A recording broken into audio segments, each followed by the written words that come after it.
I still hear her voice. Sharp as broken glass, it is just a dress. Stop acting crazy. She said it in front of the Christmas crowd. The chandeliers glittering overhead. While my heirloom gown, hung from her shoulders like a costume. The lace had belonged to my grandmother. The bodice carried threads from my mother's veil. Its worth was measured in more than money. But the price tag had been $8,000. That night, it became nothing more than a party trick. Drenched in red wine under 100 cell phones raised for content. The gala hall smelled of pine and mulled cider. The choir still sang carols by the staircase. But I stood frozen at the entrance.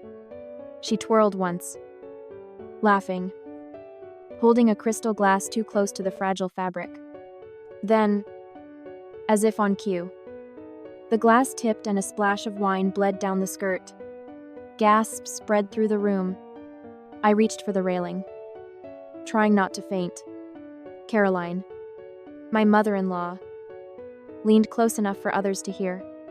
"This house was never yours," she whispered, not even glancing at me. The words landed heavier than the spill. I tightened my grip on the program in my hand, the cardstock bending until it nearly tore the persimmon. Around us, people clapped for the music, but no one looked at me. The humiliation burned brighter than the Christmas lights. I walked to the corner, pretending to check my phone, though the screen blurred with tears. For a moment, I wished I were invisible, then I realized, to them, I already was. The laughter, the flash of cameras, the clinking of glass, it all swirled like a snow globe, where I had no place. My husband, Miles, had not arrived yet. He was finishing work. Alone, I stood among people who wore smiles polished for society, while my heart cracked like ice beneath thin boots. Inside, a steady voice tried to calm me. "Hold it together, breathe. You can fall apart later." I nodded at acquaintances, forced a curve of lips, and accepted another paper cup of cider, as if nothing had happened. This was the performance expected of me. The role of the polite outsider, ignored but still present. My hands shook, drops of cider spotted the floor. Yet beneath that thin mask, something gathered, a kind of quiet fury, pressed down for years, now finding shape. I thought of the garment bag I had zipped with care, the closet door I had closed, the trust I had extended, all broken in a single evening. Families, I realized, do not always need strangers to betray them. Sometimes the betrayal walks through the back door with a spare key. I will explain the rest in a moment, the hidden account. The college fund worth $50,000. The camera footage that changed everything. But first, I need to ask you, where are you watching from tonight? Hit subscribe. Because we need to talk about families, money, and the lines people cross when they think no one will stop them. The night after the gala, I opened the guest room closet and felt my stomach drop. The garment bag, once heavy with lace and satin, was limp, half-zipped, and empty. I touched the hanger as though it might speak. It did not. My heart raced with the absurd hope that maybe I had moved the dress somewhere else. But I knew better. I searched the house, each door flung open with a louder thud. No dress, no careful folds, no scent of lavender sachets, only silence, except for the tick of the hallway clock. My hands were trembling when I called Miles. "Did you move it?" I asked, my voice breaking. He sounded puzzled, almost insulted. Why would I? In that moment, only one name surfaced: Ryder, 19 years old, Miles's youngest sibling, always looking for shortcuts and thrills.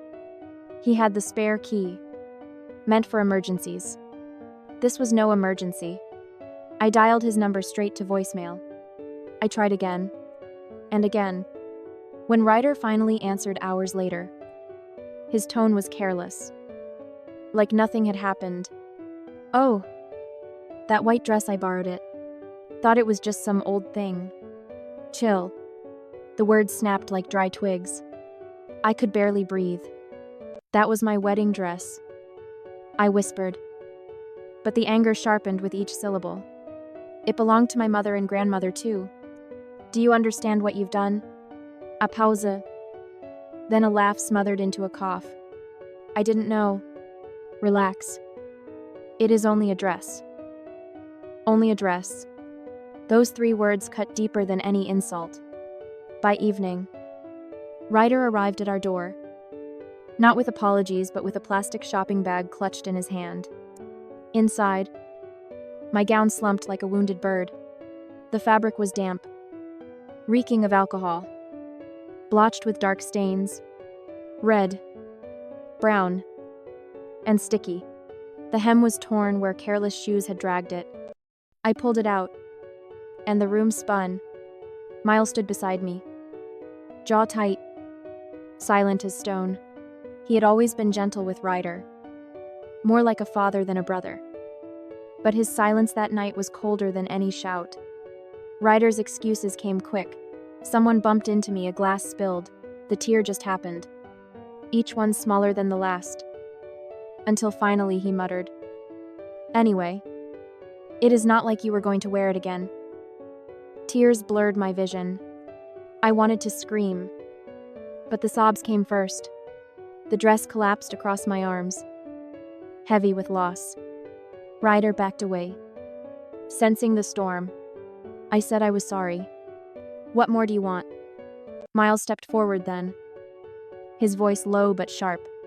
"I want responsibility. Until you make this right, not a single dollar of your college fund will be touched. Not tuition. Not books. Not one dime." Ryder's eyes widened. The college fund was his lifeline. A nest egg Miles had built for him over years. $50,000 saved for Ryder's education. Frozen now. Like the air in the room. The news spread fast. By morning, Caroline called, her voice wrapped in false sweetness. "She is young. She made a mistake. Do not ruin her future over a piece of fabric." I clenched the phone, staring at the ruined gown draped across the couch. "It is not fabric. It is my history." And she walked out the door with it as if it meant nothing. Caroline sighed, then said words I will never forget. "It was a gift from your parents. You did not pay for it. So why make this about money?" About money. Always money. As if sentiment were worthless unless it carried a receipt. The calls multiplied an aunt, a cousin, each urging mercy. In the family group chat, émois flew, little laughing faces beneath Ryder's jokes. Overreacting, he typed. As though my tears were a comedy show. The humiliation deepened. No longer private but public. My name was tossed about as if I were a villain. Not the victim. Yet beneath the ache, something shifted. Anger cooled into resolve. They thought I would fold under shame. That I would nod, forgive, and forget. But I had more than memory. I had proof. The garment bag, the stains, the torn hem, even the quiet blink of the Ring camera that had caught Ryder slipping through the door that afternoon. I will tell you what happened with that footage soon. For now, let me ask, if someone destroyed your most precious possession and shrugged it off as nothing, would you let it go or would you stand your ground? Tell me in the comments, let go or stand firm. When trouble cannot be solved in the living room, it always spills into the wider family. In our case, it leaked faster than red wine down a lace hem. I woke the next morning to a string of notifications. A cousin had tagged me, though quickly untagged. Screenshots arrived from friends with wary emojis. Ryder had posted on Instagram, "When your own brother would rather see you drop out of college than forgive you for one mistake, family can be cruel." A picture of a library, a coffee cup. Nothing dramatic, yet the words were sharp enough. The comments poured in. Friends from campus rallied behind him. "That is messed up. Blood should be thicker. Over a dress, no way." He never mentioned the ruined gown, the theft, The lies. Just the punishment? Spun into cruelty. I stared at the glowing screen. Numb. So that was the story now. Not Ryder's carelessness. Not my tears. Instead, the narrative was that we, Miles and I, were villains holding a boy's future hostage. Miles read the post in silence, his jaw working. He typed a reply. You left out the part where you stole and destroyed something priceless. Actions have consequences. It was up for less than a minute before Ryder deleted it, then blocked us both. Caroline called soon after. Her tone no longer sweet. Why are you humiliating your brother online? She snapped. I nearly laughed. Humiliating, the irony tasted bitter. By afternoon, the family group chat was alive with fire. An aunt wrote, So you will ruin Ryder's education over a dress. Another chimed. That is heartless. She cannot wear it again anyway. I watched the thread scroll by. My name twisted into cruelty. Even my silence was branded as cold. But silence has power. I chose not to answer. Instead, I opened the drawer where I had tucked the ruined gown, still folded in the plastic bag Ryder had delivered. I took photographs each stain, each tear, each watermark of carelessness. Then I saved the Ring camera clip, where Ryder slid through our door, glancing around before carrying out the garment bag. Proof does not need to shout, it waits. Still, the sting of public humiliation pressed heavy. At the grocery store, I caught whispers. At church, glances slid across pew. Word travels fast when family feeds it. I was not just the woman with the ruined dress. I was the heartless wife, the overreacting in-law, the outsider. I remember sitting at the kitchen table that evening, the clock ticking.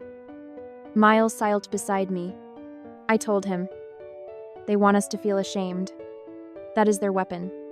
He nodded, still staring at the table. Let them talk. What matters is what we hold in our hands. And we did hold something, a college fund of $50,000. Locked tight until there was accountability. Ryder could weep online all he wished. But tuition bills would not pay themselves. The pressure grew in unexpected places. An older cousin called, almost pleading, just let it go. She said, Ryder is young. He will learn later. Do not tear the family apart. Her voice trembled. But behind her words, I heard fear of the family's anger shifting to her if she defended me. That night, as I scrolled through more comments, I realized something: humiliation can be survived. It does not kill. It stings. Yes, it burns. But it also clarifies. You begin to see who is willing to stand beside you and who prefers the safety of the crowd. And the crowd, for now, stood against me. But what they did not know was this: I had evidence. And soon it would surface. The stains, the footage, even Ryder's own text admitting he borrowed the dress. Family may choose to gossip, but documents do not lie. So I ask you, listening now, if your own relatives smeared you online to protect themselves, would you clap back or stay silent with proof in your pocket? Write clap back or stay silent in the comments. It was a Wednesday afternoon when the envelope arrived, plain white. No return address. But inside it held a report that changed everything. The dry cleaner's letter was printed on thick, official stock. It read, in clipped, professional lines, that the garment had suffered irreversible damage, fabric integrity compromised, discoloration permanent, tear stress beyond repair. In other words, my gown was lost for good. I laid the letter on the kitchen table like a quiet obituary. Miles read it twice, then sat back, his expression unreadable. Well, he said softly, now we have numbers, and numbers speak. We agreed on one thing: it was time to formalize. No more half-hearted apologies. No more gaslighting in group chats. If Ryder wanted forgiveness, he could start with responsibility. The dress had cost $8,000. That figure would form the basis of our proposal. We drafted a simple repayment agreement, 2 pages. Nothing dramatic. The terms were clear: repay the cost in full, either in one lump sum or through monthly payments, until the balance was cleared. The college fund remained frozen. Miles sent it directly to Caroline, copying Ryder, and this time our family's attorney. The tone was firm but not cruel. Just legal. Measured. That's when the firestorm reignited. The phone rang within the hour. Caroline's voice, sharpened by offense. "This is absurd. You're treating him like a criminal." "No," Miles replied, calm and even. "We're treating him like an adult who made a choice." She scoffed. "You think that dress is worth $8,000? It's worth more than that to my wife." Miles said, "But we're only asking for what the receipt shows." A pause. Then the low blow: "You're letting her dictate our family's money now." The call ended shortly after. By evening, a counter-offer came, not through legal channels, of course, but via a text message from Ryder. $4,000. That's all I can swing. And that's generous, considering it was an accident. An accident. I laughed. Not loudly, not joyfully, just the dry chuckle of someone whose patience had expired. I pulled out the footage. There he was, Ryder entering through the side door, carrying the garment bag. There again, him arriving at the gala, glass already in hand. And there, a still shot from the hotel's security camera. Ryder twisting a bottle of sparkling wine until the cork popped directly onto the dress's hem, all while smiling at a nearby phone held aloft by a friend. It hadn't been an accident. It had been a stunt. And suddenly, the pieces rearranged: the laughter, the timing, the over-the-top entrance. He had done it for views, for social clout, for one moment of being outrageous. The next morning, I received an unexpected email from Aunt Nora. Of all people. She had stayed silent during the scandal, never commented, never took sides. But now she sent me a PDF, the trust's bylaws. Highlighted was a clause I hadn't seen before. Any beneficiary found guilty of fraud, destruction of property, or willful misconduct may be subject to a 1-semester suspension of access to educational disbursements, pending restitution. Beneath it was a screenshot of an email thread, Caroline, urging Ryder to make it right online. And a single sentence that stung: "We can't let Ava spin this, she'll make us all look bad." I sat with that sentence for a long while. Not just betrayal, but fear. They feared exposure. Not justice. Not healing. Just reputation. So we replied. Miles forwarded the footage to the family attorney and attached a new draft of the repayment agreement. Terms remained the same, $8,000 total, but we added a clause: Ryder must take a financial literacy course, log 100 hours of community service, and issue a public apology on the same platform where he smeared us. The reaction: predictable rage.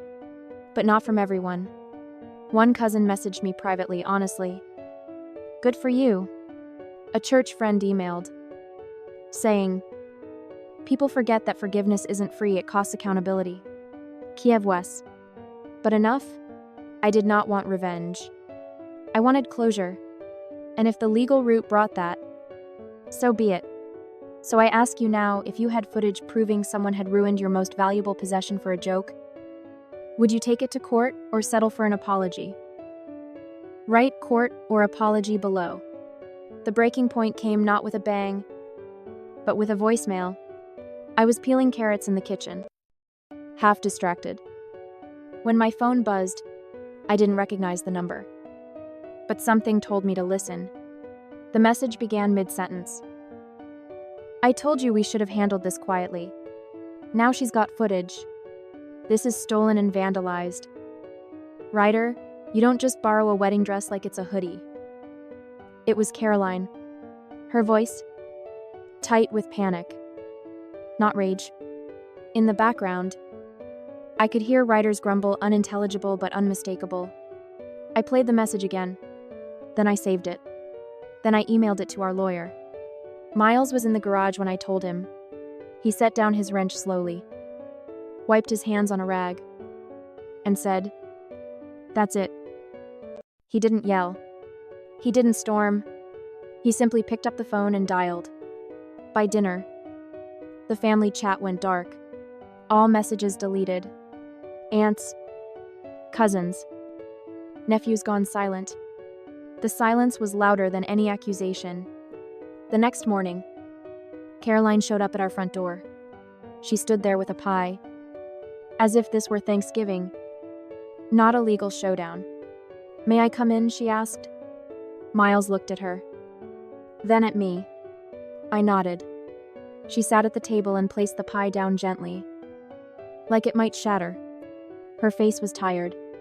"I didn't know Ryder planned all that," she began. "But I made it worse. I was trying to protect him." I didn't speak. She cleared her throat. "We're prepared to pay the full $8,000 in one transfer today." Miles nodded. "Good. But there's more," she added quickly, eyes darting to me. "He'll write the apology and take the course. The community service might take a while, but he'll do it." I waited, then asked, "Why now?" She hesitated, then admitted, "Because the word stolen in your lawyer's draft scared the hell out of me. That's not just family drama, that's legal territory." I said nothing. I didn't need to. She pulled an envelope from her purse and slid it across the table. Inside was a bank statement confirming the transfer. $8,000. Clean and final. A few hours later, the Instagram post appeared. It wasn't dramatic. No music. No edits. Just Ryder, standing in front of a blank wall, reading from a paper. "I owe my sister-in-law an apology. What I did with her wedding dress was thoughtless, selfish, and wrong.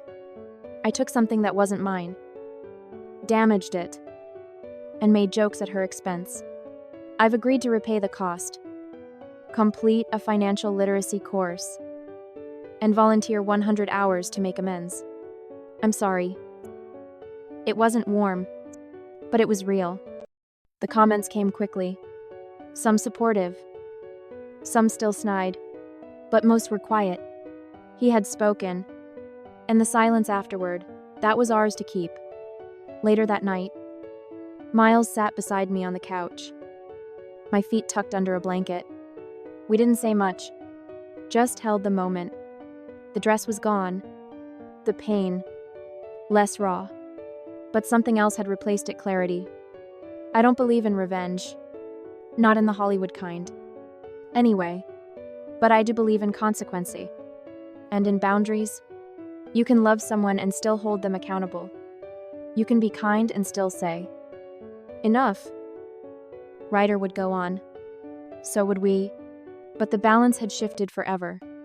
So I ask you now, when a line is crossed, and someone finally admits they were wrong, would you open the door again or close it for good? Type open or close in the comments. It has been 6 months since the dress was destroyed. Sometimes, I still catch myself glancing at the closet where it used to hang, as if some miracle might have folded it back into place. But no, the garment is gone. What remains is a folder: paperwork, screenshots, the dry cleaner's letter, the transfer confirmation.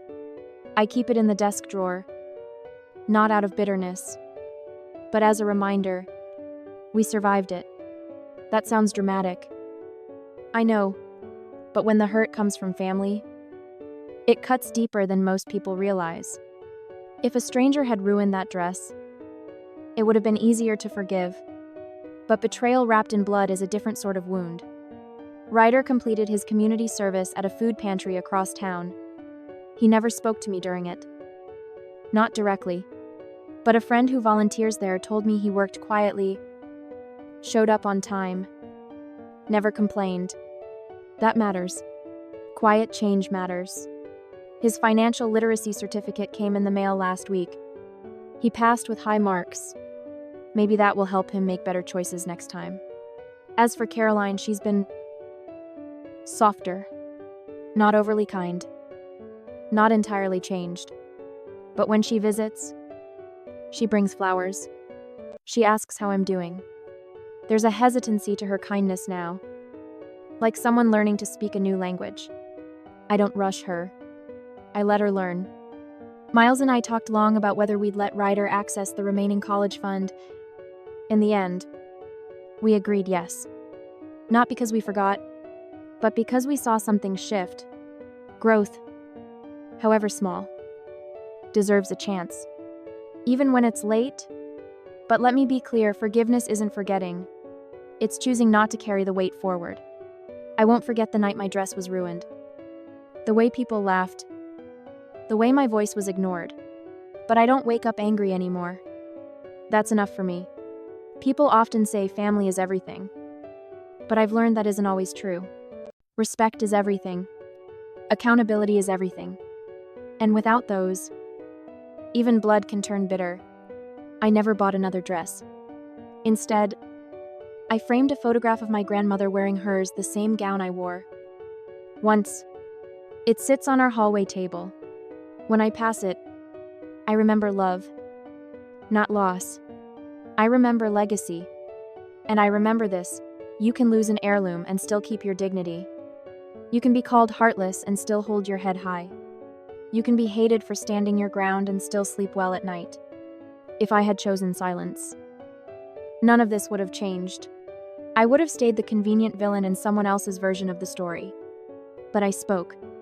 I stood. And in the end, they listened. Maybe that's what justice looks like, not courtroom drama. But small corrections, not revenge, but return. Not rage, but truth. So now I'll ask you one last time: if you were in my place, if your heirloom was destroyed, your voice dismissed, your character questioned, would you have fought back, or would you have walked away? Comment, fight back, or walk away. I'll be reading. Story 2. While my in-laws celebrated inside my own home, I discovered my aging parents frozen outside, as if they were the owners of everything. My subsequent actions totally ruined their lives. I'm Peggy, and I'm 35 years old. I was unprepared for what I witnessed that evening. Outside my own front door, my parents, both in their 72nd, stood shivering, their lips blue with the cold. My in-laws threw a sophisticated dinner party for strangers inside. My dad's hand gripped his chest. My mother could hardly tolerate her arthritis, and the scar from his recent heart surgery was concealed under layers that weren't sufficient to withstand the bitter cold. Even worse, for all of us, the next event altered everything. Before I go any further, tell me where you're viewing from, to learn how I ensured they wouldn't ever harm my family again. Kindly like and subscribe. Despite our limited resources, my parents raised me with everything they could. My father spent 20 years in a row working 2 jobs. His hands are always rough from work, but they feel soft when they hold mine. My mom made the most of every penny, ensuring that I never experienced the pinch of our financial constraints by performing miracles at our dinner table. When I received a partial scholarship and was accepted to college, without hesitation, they depleted their meager savings account. They never once grumbled about their sacrifices during those 4 years. In his 60 seconds, my father's heart began to malfunction, and within 8 months, he had a triple bypass. His recuperation had been gradual but delicate, necessitating daily medication and close observation of his level of activity. Over the past 10 years, my mother's severe rheumatoid arthritis had gotten worse, making it harder to do basic things like hold cups or open doors. They remained independent in spite of these obstacles. Despite my hectic work schedule, our family customs persisted in our modest ranch house, which is only 15 minutes from my new residence and where I grew up. I called them every day, frequently during my lunch breaks. And Sunday dinners were sacrosanct. They smiled proudly at my professional accomplishments. My first business card was framed and put on display on their refrigerator. My father was overjoyed when I received my first promotion, telling me that I had surpassed all of his expectations of me 7 years ago. Robert and I met at an industry conference. He was employed by a rival agency, but he totally won me over at a panel discussion in which we both spoke. His ambition and self-assurance were similar to mine, and we clicked right away because we both loved innovative marketing techniques. We exchanged business cards and then went out for coffee, which led to dinner and, ultimately, a brief romance. We were married within a year. In retrospect, the ceremony in which we were married had warning indications that I decided to overlook. Our early marriage appeared to be perfect. We helped each other with our careers, shared victories, and bought a modest starter condo, which we furnished and painted on the weekends. On Sunday mornings, Robert would prepare breakfast before we went to my parents' house for supper. He brought my father's special coffees and assisted my mother with housework in those early days, giving the impression that he genuinely liked my parents. I ignored the first warning signs because they were so subtle, such as Robert's habit of answering his parents' calls no matter what we were doing, or the way their viewpoint seemed to take precedence over everyone else's, including mine. My initial interactions with Nancy and Walter, my in-laws, ought to have raised more concerns than they did. Wearing matching designer outfits, they showed up at our engagement party and looked around my parents' small house with barely disguised contempt. While Walter questioned my father about his investment portfolio and laughed when he brought up his pension plan during the wedding planning, Nancy remarked on how endearing it was to see simple living in this day and age. They also insisted on controlling elements that are customarily the bride's family's, doubting every choice I made regarding the venue, the food, and the flowers.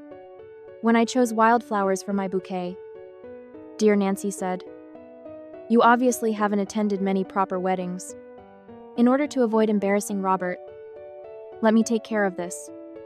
Robert downplayed their actions, referring to his mother specifically and telling me that they had good intentions.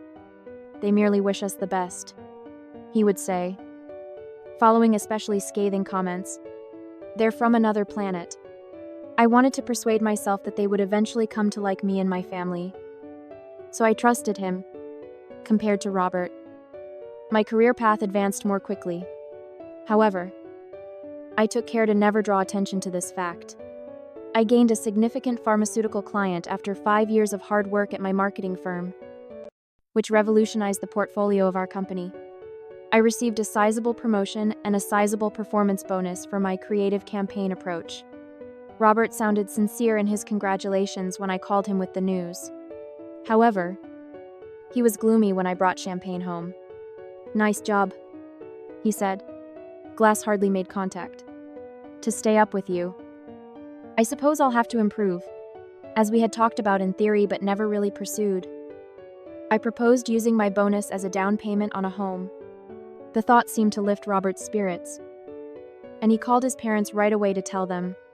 Walter showed up that weekend with printouts of neighborhoods he thought were appropriate, all far above our budgeted amount.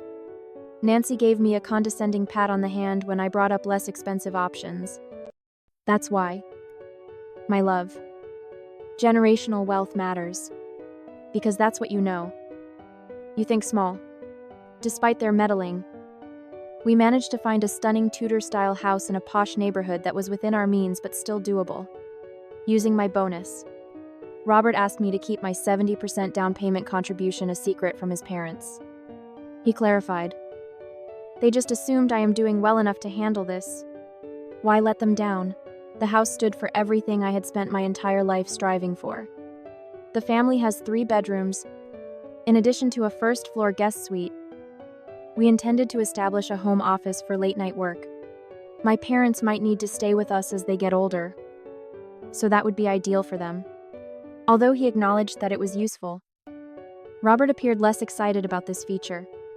My in-laws brought a decorator with them when they first moved into the new house. And without asking our permission, the decorator went through every room and took notes. Nancy showed us every floor, starting with the small master bedroom, which was twice as big as our condo bedroom. and ending with the old kitchen, which had only been updated 5 years earlier. All of this will be fixed. It was Robert, not me, she assured. This place can be changed by the people your father knows. I spent weeks preparing a cozy, private celebration to mark this milestone as our housewarming party drew near. I made sure to choose meals that would satisfy my father's dietary needs and set up the chairs so that my mother could raise her legs from time to time. Our closest friends, my coworkers who had helped me advance in my career, and of course, both sets of parents were on the guest list. He vaguely mentioned some couples his parents hung out with when I asked for specifics, but he assured me there would only be 4 or 5 more. I made a compromise because I preferred harmony to control. But as the day drew nearer, I began to feel uneasy. With that ideal fall chill that makes getting together indoors feel comfortable and appropriate, the morning of our housewarming party was clear and crisp. Excitement was in the air as I got ready to show off our new house. During breakfast, Robert appeared preoccupied as he kept checking his phone and gave me one-word responses when I asked him to pick up the catering order. As I was loading the dishwasher, he finally said, "My parents texted. They may arrive before the scheduled start time because they are arriving early. That's all right." My parents were able to get home at a respectable hour and rest after taking their afternoon meds because the party was planned for 6 o'clock in the evening. As of right now, it was just 10 in the morning. "What time are we speaking?" I asked in a lighthearted manner. "Possibly at 3 o'clock. They wish to assist with setup." I suppressed my first reaction, reminding myself that there was a lot to do and that assistance could be helpful.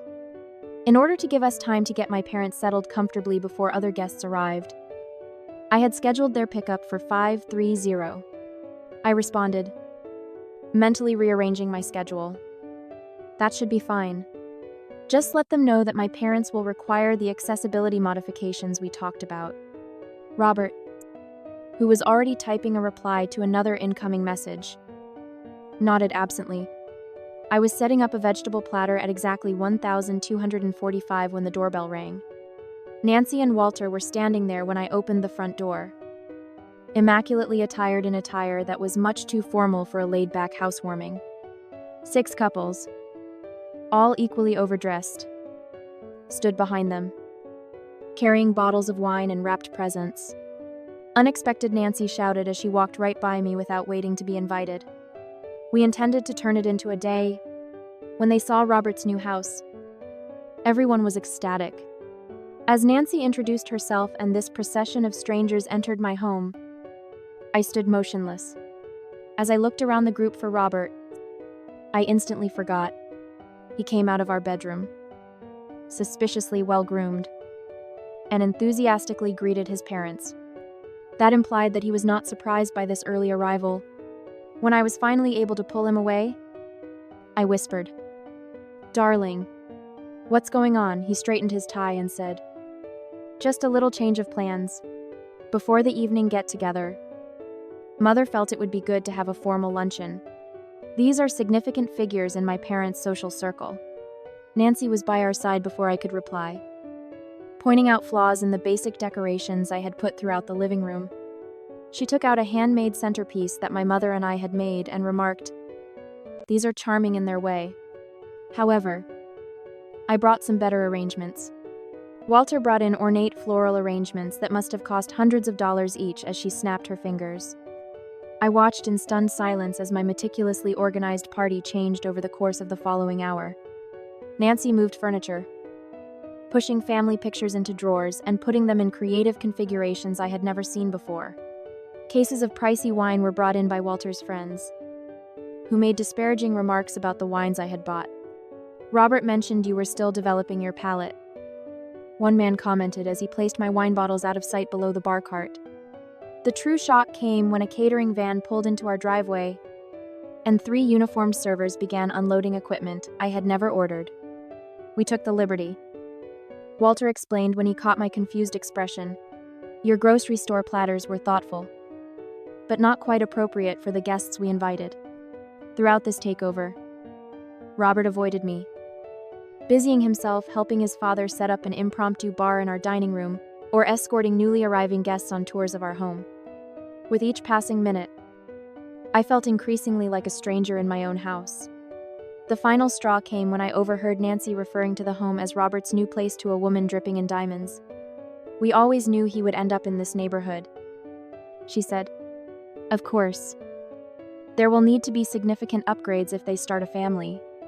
The kitchen is workable, but hardly up to standard." Walter joined them, adding, "We are discussing converting the guest suite into a proper library. Much better use of the space."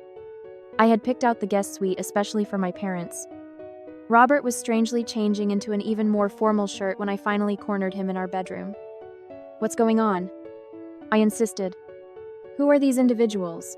Why is your mom taking our belongings away and discussing plans for renovations that we never discussed? You're overreacting."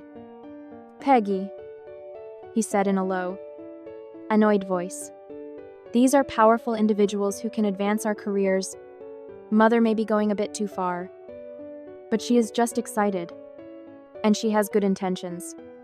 "Robert, you're going too far. I did not hire the caterers that are in our kitchen. Your mom is considering taking down the guest suite that we had planned for my parents. In addition, I have to depart shortly to pick up my parents." Robert's face flashed with something like panic. "Mother believed that it might be better if your parents visited at a later time. This meeting has taken on a more formal tone than we had anticipated." Ice formed in my chest as I gazed at him. "My folks are coming. This isn't your mother's social climbing event. It's our housewarming. In 20 minutes, I'm heading out to pick them up, and I count on you to ensure that they are appropriately welcomed." Nancy showed up in the doorway as though our argument had called her. "Robert, is everything okay in here? Regarding your work on the Thompson campaign, Senator Wilson has a question." Robert turned away from me without ending our conversation. But he said, "Coming." "Mother." I found Robert again, with his father's friends around him. "Before I left, I'm about to pick up my parents. Please keep in mind that Mom will need her special chair with the cushions. And Dad needs easy access to his medication in the refrigerator." "Yes. Indeed." Distractedly, he nodded. "When you get back, we might still be at lunch. Simply approach the patio in the back." My phone buzzed with a text about Robert's minor change of plans as I was driving to my parents' house. "When you return, we'll explain." I called right away, but the call ended up in voicemail. I tried again, but the outcome was the same. In their Sunday best, my parents were waiting. My father proudly wore the sweater I had given him for Christmas last year, and my mother had her hair done especially for the event. The house is prepared for the major unveiling. As I assisted Mom in getting into the car, Dad asked, "It looks fantastic." I didn't want to worry them, so I lied. "Everyone can't wait to see you two." As we continued to drive back my calls to Robert without receiving a response, the knot in my stomach tightened. As soon as we entered our street, I knew right away that something wasn't right. There were luxury cars lining the driveway and both sides of the street. As I pulled up, a young man who looked confused and was wearing what looked like a valet uniform stood at the end of our driveway. "I apologize." "Ma'am, there are people in the driveway. Are you attending the dinner hosted by Cunningham?" I said. "This is my house." I was feeling cold, but it wasn't related to the temperature dropping. I was able to pull into the last available spot close to the garage after the valet, looking embarrassed, moved aside. There was a lot more music and laughter coming from the house than the dozen or so people I had left behind. My mom gave me a perplexed look. "Oh my dear, how many people were invited?" As I helped her out of the car and Dad carefully unbuckled himself from the passenger seat, I said, "Not this many." My father was already panting from the quick walk as we got closer to the front door. As the sun began to set, the temperature had dropped considerably, and I could see that both of my parents were shivering a little in their lightweight jackets, suitable for a short drive from the car to the house, but not for prolonged exposure to the elements. The chime of the doorbell echoed inside as I rang it, but nobody answered. I rang once more and knocked hard. observing through the beveled glass as people passed by the doorway, obviously aware of our presence, but ignoring it. Perhaps the music is too loud for them to hear. Pulling her jacket tighter, my mother made a suggestion. After knocking more forcefully and trying my key in the lock, I found it was no longer functional. The insight struck me like a blow to the body. My own house's locks had been changed. I tried to hide my panic as I dialed Robert's number again, sending it straight to voicemail. "Let me call Robert," I said. I texted. "We're outside. My key isn't working. And the door is locked. Dad has to enter now." No answer. After 5 minutes, there were 10. My father had been a healthy color earlier, but now he appeared pale, and I saw him putting his hand to his chest. That's how he tried to cover up his discomfort. "Are you all right?" "Dad," I moved to his side and asked. I could hear the strain in his voice, but he claimed to be just a little winded. "You may need to take a moment to sit down." I could see my mother shivering. Right now, the chilly evening was too hot for her flimsy dress and jacket. There was something about the bluish tint of her lips that made me nervous. Before guiding my mother around the side of the house, I helped my father sit on the porch step and said, "Let me try the back door." Under string lights I had never seen before, the back patio had been turned into an extension of the party, with heat lamps warming tastefully attired guests sipping champagne. I could see formal dressed servers setting food on platters through the large kitchen windows. Robert was nowhere to be seen, but Nancy was holding court close to the grill, making dramatic gestures as her audience erupted in laughter. I rapped on the rear entrance. A server came over, appearing irritated by the disruption. He said curtly, "The entrance is around front. This event is private. This is my house," I said, raising my voice. "My father has a heart condition, and my parents are freezing outside. Open the door, please." The waiter glanced at Nancy over his shoulder, looking unsure. She walked over, her face darkening as she took in the chaos. When she noticed me, without opening the door, she spoke through the glass. "Peggy, I thought," Robert clarified. "A few changes had to be made to the guest list. For Walter's business associates, this dinner is crucial," I said. "Open the door now." "Nancy, my folks are out. My father needs to get his medication out of the refrigerator because it's freezing." Having the gall to look put out, she responded, "This is really not a good time. Maybe you could go out to dinner with your parents and then return later. By 11, we should be finished." I couldn't comprehend the extent of the cruelty I was seeing, so I just stared at her in shock. I saw Robert through the window, drinking and laughing with some men in the living room, totally unaware of our predicament. My father was sitting on the step when I got back to the front. My mother tried to warm his hands, but his breathing was labored. A woman with a blanket from the house next door came cautiously. "Is everything okay?" she inquired. "You've been out here for a while." I noticed. "We're locked out." With gratitude, I accepted the blanket and wrapped it around my mother's shoulders as I explained. "My dad needs his internal heart medication." Always one to avoid creating a scene. My father attempted to dismiss my worries, but I could tell he was truly upset. I had placed his medication in the refrigerator so that it would be easily accessible during the celebration. As my desperation grew, I went around the house in search of any opening on the far side.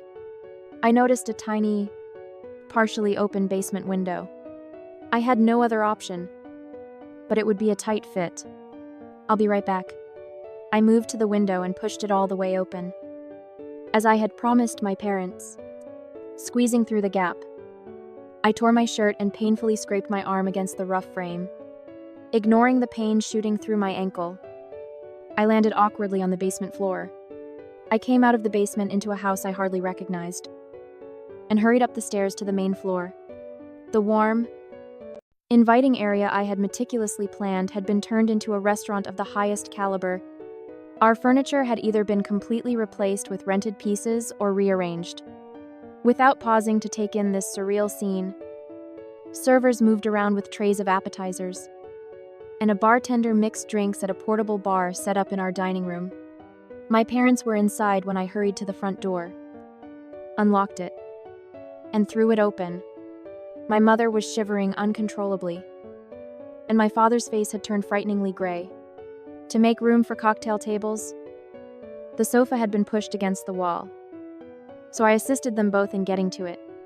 I hurried to the kitchen, where I discovered my refrigerator stocked with strange foods and serving platters, and said, "I'll get your medicine, Dad." While I was tending to my parents, I found my father's medication hidden behind a tray of canapés and hurried back to him, assisting him in taking it with shaking hands. Around us, I noticed that the party was growing quiet, with guests gazing at our small, huddled group with looks that ranged from interest to uneasiness. Nancy came close to her face, her anger barely contained. "What does this intrusion signify?" I was the only one who could hear her hiss. "Tonight, the assistant to the governor is here." Infringement. I turned to her and spoke more steadily than I actually felt. "Nancy, this is my home. My home, which I purchased.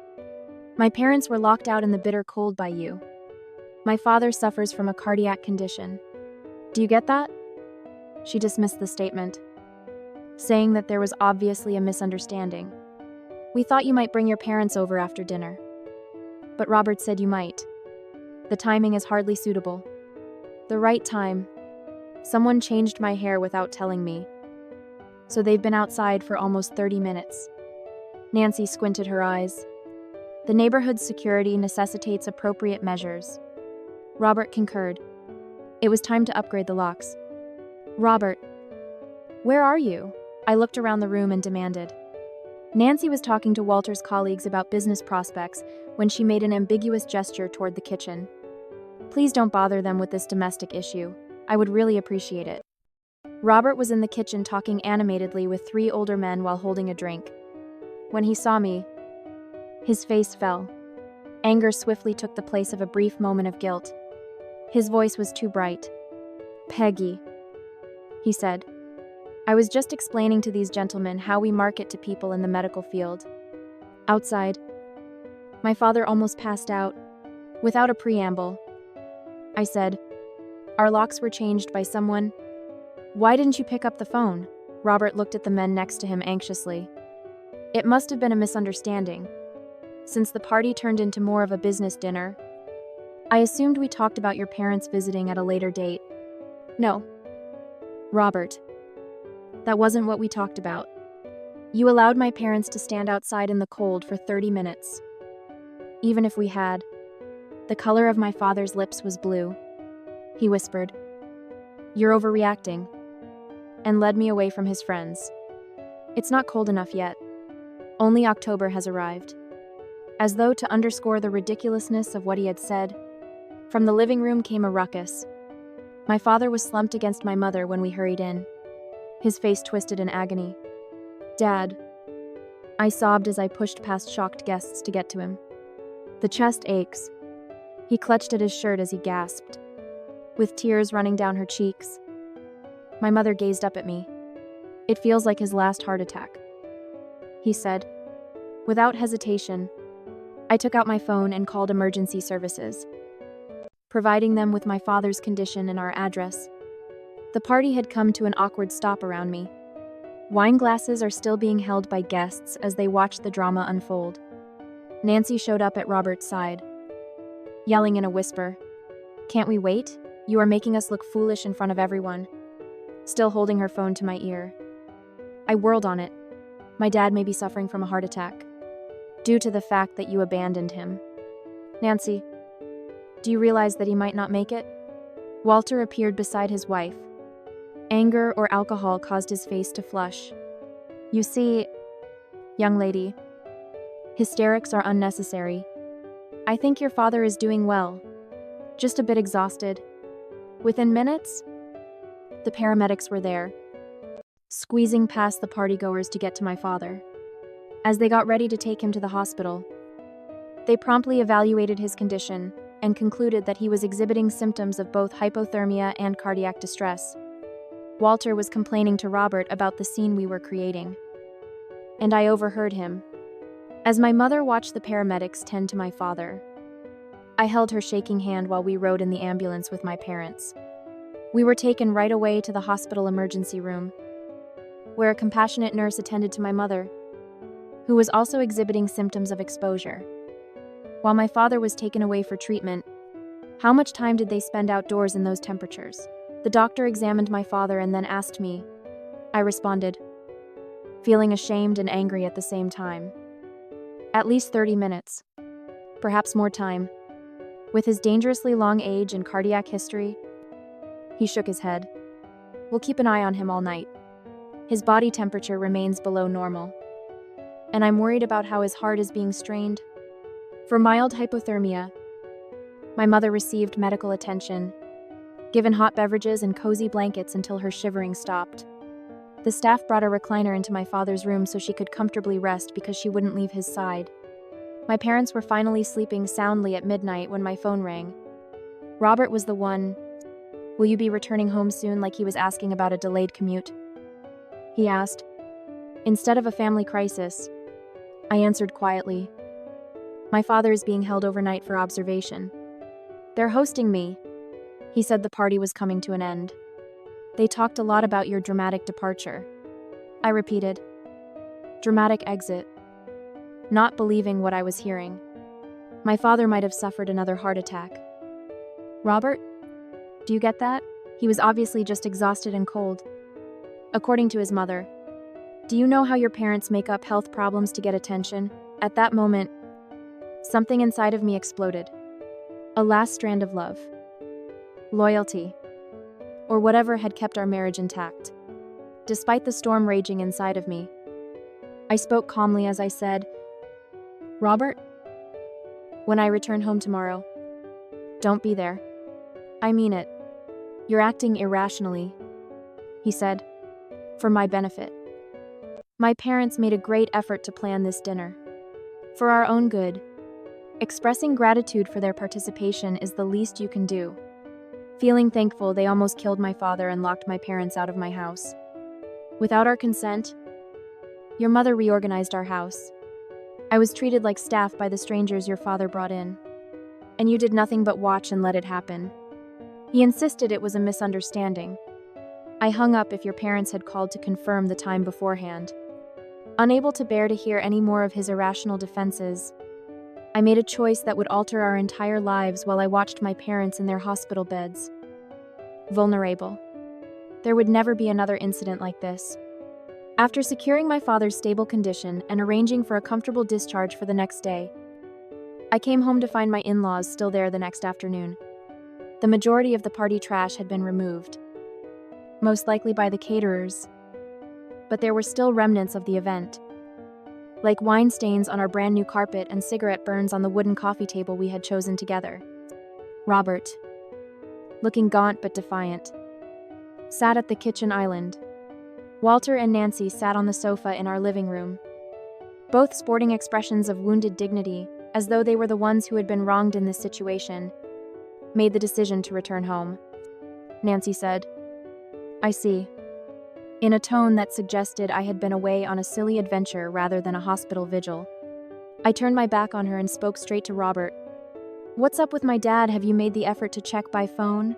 Robert managed to appear a little embarrassed. I assumed you would notify me of any changes. Nancy straightened her spotless slacks and stood up. Let's talk about the dinner party now that this little drama is over. Even though you had to leave, it was a huge success. An aide to Senator Wilson suggested that Robert might be put in touch with their media staff. I gazed at her, wondering if I had stepped into a parallel reality devoid of human decency. You are the reason my father is in the hospital. And you want to discuss networking opportunities. Now, Peggy, Walter said, let's keep things in perspective. There are health issues with your father. It's not really our fault. If anything, before taking him to an evening event, you ought to have taken his condition into account. Before you totally took over, I had planned an evening event at my house with his needs in mind. Nancy waved her hand imperiously and said, "We didn't hijack anything. We merely transformed an ordinary meeting into something constructive." Robert approved of our changes. I looked at my husband. "Is that accurate? Have you consented to alter the locks without informing me?" Robert stirred uneasily. Our security needed to be upgraded. According to Mother, in the midst of all the preparations, I forgot to give you the new keys. Additionally, there were 40 strangers in our living room. The valet, and the caterers. He acknowledged that I might have told Mom that we were having a little housewarming. She offered to contribute to its uniqueness. Unique, I said it again. My disbelief growing. Robert. They occupied our house, took away our belongings, and behaved like unwanted guests toward my parents. What makes any of that unique? Nancy sounded contemptuous. Your sentimentality is endearing, but it's not useful. My love, this house could be a suitable venue for entertaining. Those small crafts and family portraits look great in private settings, but not in public spaces. Public spaces. Nancy, this is a private residence. Our house. Of course it is. Sweetheart, she said patronizingly. However, Robert has always recognized the value of upholding particular standards. I have a large social circle with his father that can be very beneficial to you both. Were you aware that this was being planned? I questioned Robert directly. He refused to look at me. Now that we have more room, Mother suggested that they might hold their yearly dinner here. Last night, I had no idea it would be. When did you find out? When did you become aware of their plans? Robert paused. When they brought the first visitors early. However, everything was already moving by that point. Additionally, you didn't think to give me a call to let me know that our housewarming had evolved into your parents' social gathering, he said. I knew you would be upset. As though that clarified everything, I felt waves of the enormity of his betrayal. The basic misalignment of our priorities and values. Not just the party. Who was this guy to leave his in-laws cold while he hung out with strangers who valued his parents' social climbing more than his own basic humanity? I muttered. I'm going to pack a bag. Tonight. I can't stay here, Nancy said. Don't be dramatic. Peggy. Every marriage experiences changes. Robert is just juggling his responsibilities to his family. Family responsibilities. I stopped trying to hide my disdain and turned to face her. Is that putting my father's life in danger, embarrassing my mom? Occupying our house without our consent? Walter said in a harsh voice. We did you a favor. It was obvious that this house was beyond your level of experience. Robert mentioned that even though we offered to hire professionals to do the decorating, you insisted on doing it yourself. I heard Nancy stage whispering to Robert as I made my way upstairs to pack. For someone from her background, this house might have been too ambitious. Admitting that one is out of their depth is not a sign of weakness. I hurriedly packed, bringing only the necessities. And while Robert was watching from the doorway, he did nothing to stop me from zipping my suitcase. At last he spoke. Where are you going? I replied, mentioning my best friend. To see how my parents were doing. And then to Vanessa's. Unless there is an actual emergency, don't call me. Behind Robert, Nancy emerged. She had a worried expression on her face. Fleeing. Nothing was ever resolved. Sweetheart. According to my observations, young wives frequently feel overburdened by the duties involved in keeping a decent home. I ignored them both as I passed them, my thoughts already turning from hurt feelings to calculated plans. This was no longer about a party gone bad, or even a breach of confidence. My in-laws' callous disregard for the fact that my parents had been physically threatened exposed a poison I could no longer ignore. That night, I sobbed uncontrollably at Vanessa's apartment, letting go of tears I had suppressed for my parents' sake. I watched as her expressions changed from bewilderment to horror as I described the bizarre series of events in between sobs. Incredulously, she repeated, "They changed your hair without telling you, and left your parents outside." I said. They act like I'm overreacting. She accepted the tissue as if it were a straightforward misunderstanding rather than a purposeful exclusion. Attorney Vanessa, who focuses on family law, went into business mode. Peggy, this isn't just incorrect. It might be against the law. 70% of that house was yours. They can't change anything or lock you out without your permission. Another layer of betrayal emerged the following day. Using the internet to check our joint accounts, 3 days prior to the celebration, I learned that Robert had taken out almost $40. 000 without warning or discussion. Robert gave the reason for the withdrawal home improvements when our bank called to confirm that the withdrawal had been made in person. I discovered that same day that I had received an email in our shared cloud account for $22. 000 worth of catering services, charged to our joint credit card, and sent to Walter rather than Robert or me. I was introduced to her brother's financial advising business by my coworker Olivia, with whom I had become close over the years at the marketing firm. You must defend yourself, she said. Who knows what else they might attempt if they will do this? My concerns were validated by the financial advisor. The majority of our liquid savings had been depleted by Robert's withdrawal. The good news is that since you made the majority of the down payment, your name is primary on the mortgage, he said. No matter what occurs next, that grants you certain rights. I found more proof of my in-laws' schemes over the course of the following few days. As my father recovered and I split my time between the hospital and Vanessa's guest room, I had always had a friendly Brickanian, if aloof, relationship with Robert's sister. But she called out of the blue. She sounded genuinely concerned as she said, I heard about what happened. I sincerely apologize. 3 years ago, they did the same thing to me that they did to my husband. She clarified that Nancy and Walter had a tendency to become involved in their children's relationships and homes, usually following significant life events or purchases. After her first child was born, they temporarily moved in with her and stayed for 8 months, gradually taking over every part of their home. She referred to her husband and said, they persuaded James that I was too overwhelmed to make decisions. By the time they departed, I had no voice in my own house, and James and I hardly spoke. Something I sensed but couldn't quite put into words was crystallized in that conversation.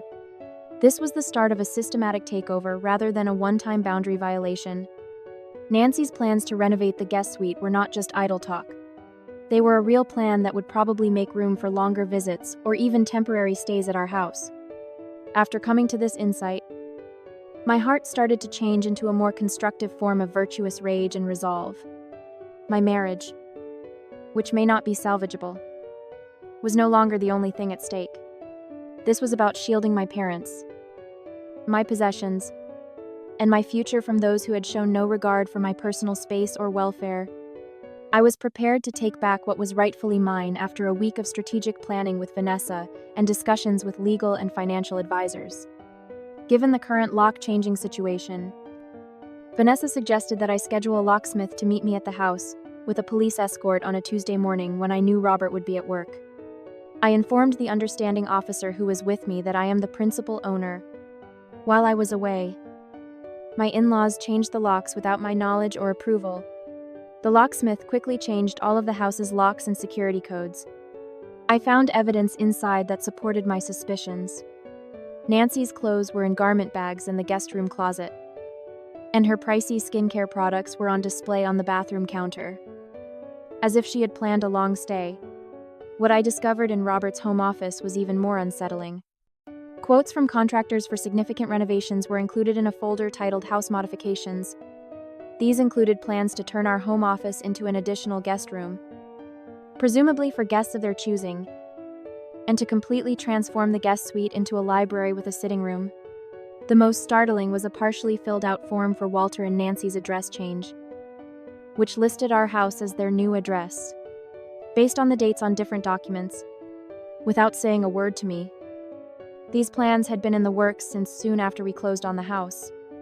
I set up a meeting with Robert, Nancy, and Walter at my lawyer's office after the locks were locked and the evidence was recorded. Emotions could be kept within professional bounds in this neutral area. This is totally superfluous.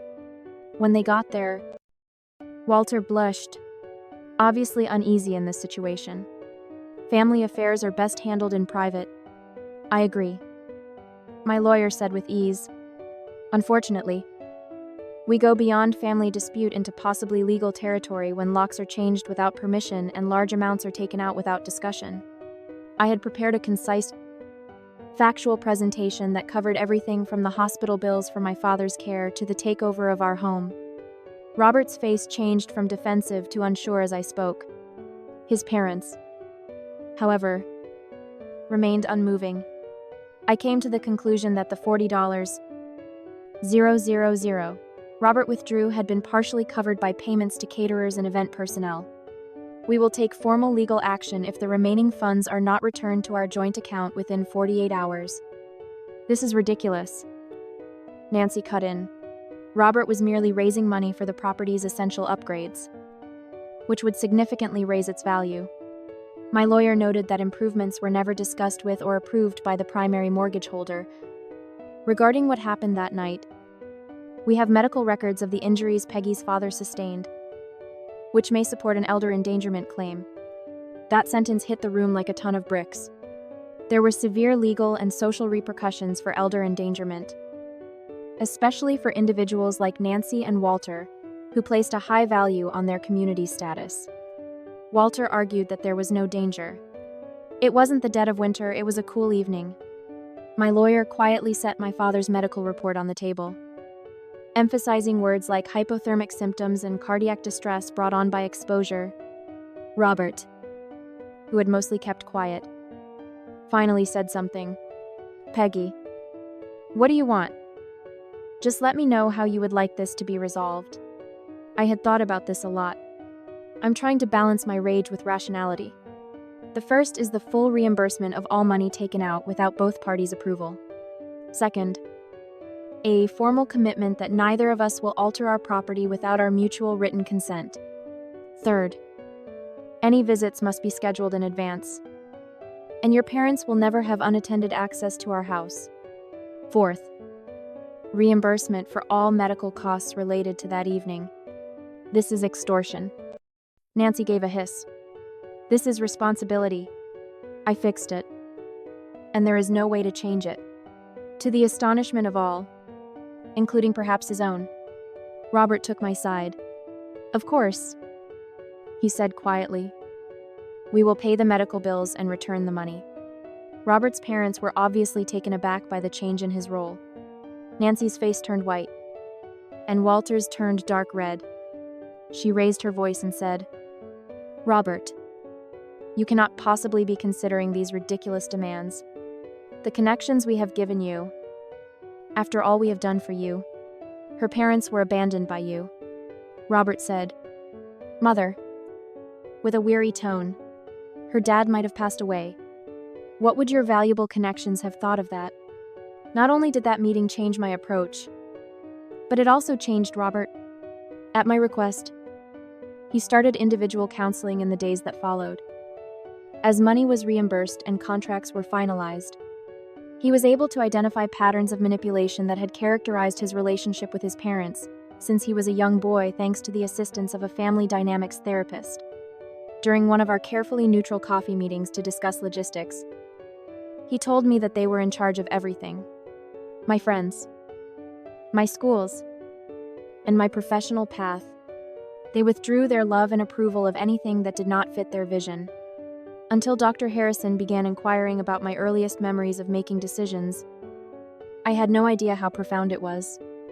This realization clarified his actions, but it did not justify them. Once lost, trust cannot be quickly rebuilt by justification. I continued to live apart from Vanessa's while I thought about my options. The resolution's social and communal repercussions for Nancy and Walter were its most fulfilling feature. My attorney's exact word choice, "el endangerment," carried particular weight as word of the incident spread throughout their carefully manicured social circle. Social event invitations abruptly stopped coming in. Silently, board positions were not extended. Significant inflation was experienced by the currency that they valued most in terms of social standing. Robert's sister contacted him once more. This time, she had other siblings on the call who all related similar experiences of manipulation and boundary violations. They discussed patterns that they had each personally encountered but had never acknowledged as a group for what may have been the first time. Robert's determination to build better ties with his parents appeared to be reinforced by this kind of family therapy. Our marriage, on the other hand, was precariously balanced. A rift that is difficult to heal was caused by Robert's fundamental betrayal of trust when he put his parents' wishes ahead of my welfare and, worse, my parents' safety. Even so, there was a slim chance of reconciliation because of his readiness to own up to the wrongdoing and make real progress toward reform. In one particularly candid conversation, he said, "I understand if you want to divorce me. I want you to know that even though what happened cannot be forgiven, I am determined to change whether or not we continue to be together. That is not someone I want to be again." Although I had separation papers ready, I didn't file them as an immediate intention, but rather as a backup plan. I gave myself permission to think about the possibility of repairing rather than ending our relationship as Robert kept up his therapy and set healthy boundaries with his parents. It takes time to build trust. It's acceptable to safeguard yourself while you assess whether that trust can ever be fully restored. As my personal therapist reminded me, our lives had taken on a new pattern 6 months after that fateful night. With the right medication and attention, my father's cardiac function had stabilized and was back to normal. In addition to the emotional trauma of that night having lessened, but not completely vanished, my mother's arthritis was still difficult but manageable. Our home, which was now my true haven, had been taken back. The guest suite was still intact, room by room, and prepared for my parents' frequent visits. But always with careful preparation and explicit expectations. Items that reflected my taste and our real lifestyle were used in place of the formal decorations Nancy had put up, which were either donated or returned. Strangely, the perspective I gained from my personal crisis improved my professional judgment, and my career continued to flourish. My priorities became more apparent, and I was able to tell the difference between urgent issues and more significant ones. My team took notice of this changed leadership style and reacted favorably. As we recovered from our shared trauma, my relationship with my parents grew closer, resuming Sunday dinners. We alternated between their house and mine, forming new memories to cover the unpleasant ones.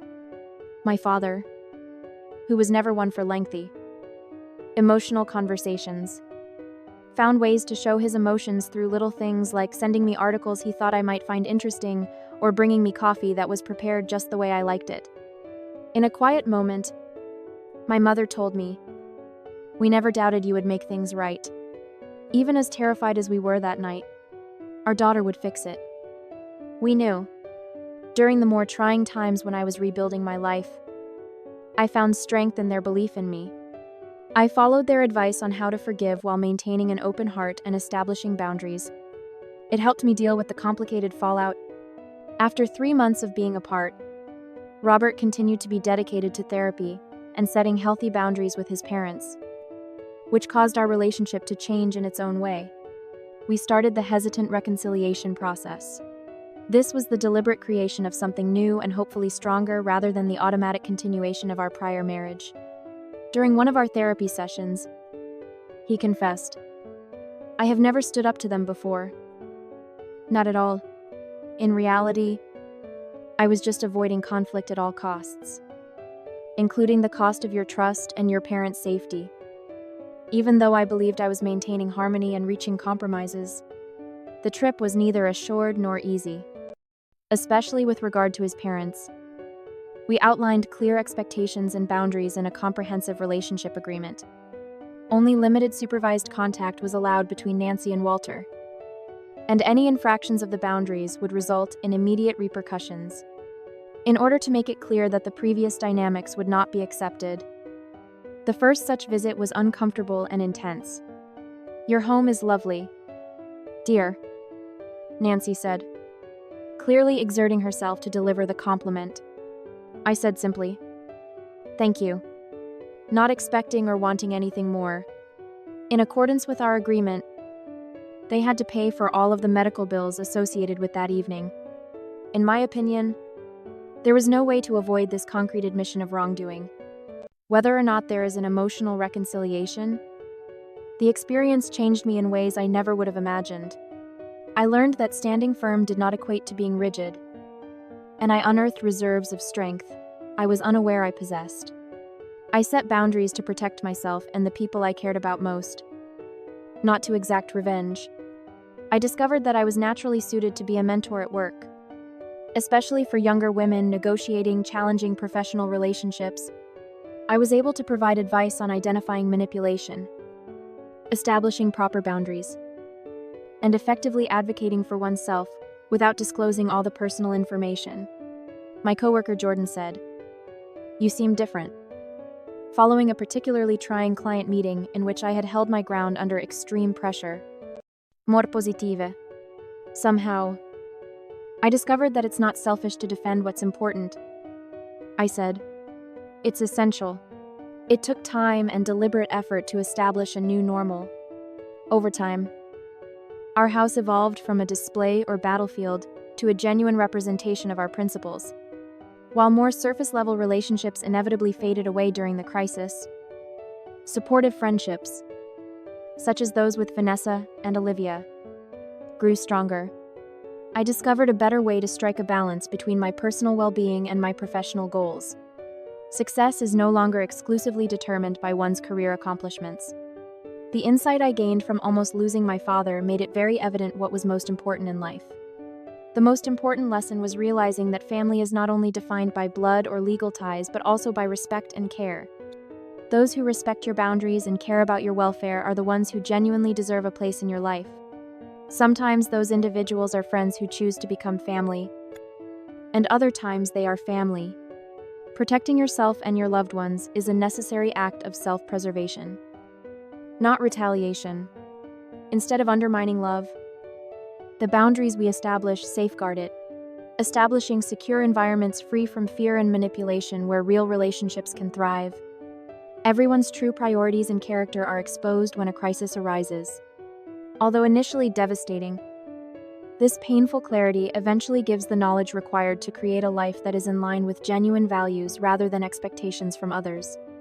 I'm concentrating on building a future based on sincere regard and concern for one another. It has been a challenging but necessary journey, and I carry wisdom rather than resentment with me. I'm not angry, but I'm wise enough to know who belongs in my inner circle. When family members stepped over your boundaries, have you ever had to confront them? What did the experience teach you? Please share your stories in the comments section below. For more real-life experiences, lesson learned, and reminders, please like and subscribe to my channel if this spoke to you. Telling these tales enables others to identify and deal with comparable circumstances in their own lives. I appreciate you being by my side during this journey. Remain resilient, establish sound boundaries, and defend what is most important.